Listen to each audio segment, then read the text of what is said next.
Cisjordanie maintenant.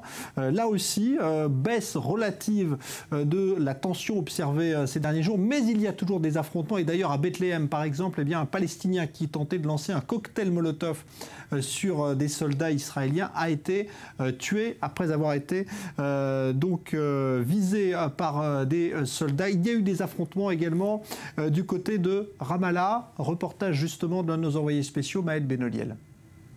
Pour le 7e jour consécutif, ces jeunes Palestiniens s'apprêtent à manifester leur colère.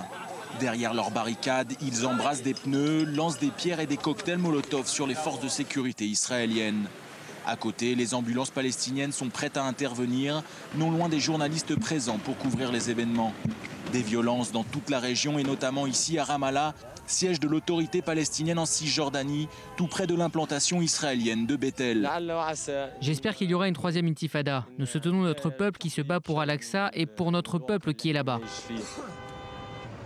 Au départ, la police faisait preuve de retenue, mais à présent, les gardes-frontières n'hésitent plus à charger les manifestants. Le but, disperser la foule et empêcher les plus violents de gagner du terrain en direction des bureaux israéliens de l'administration civile dans les territoires.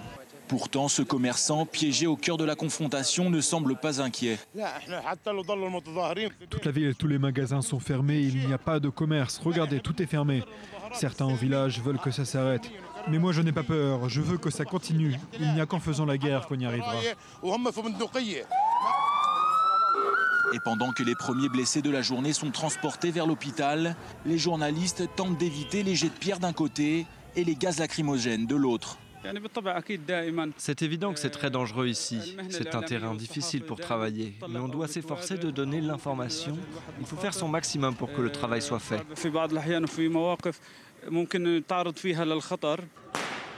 Mais que ce soit ici à Ramallah ou ailleurs dans la région, cette nouvelle journée de violence est marquée une fois de plus par l'absence des forces de l'ordre palestiniennes.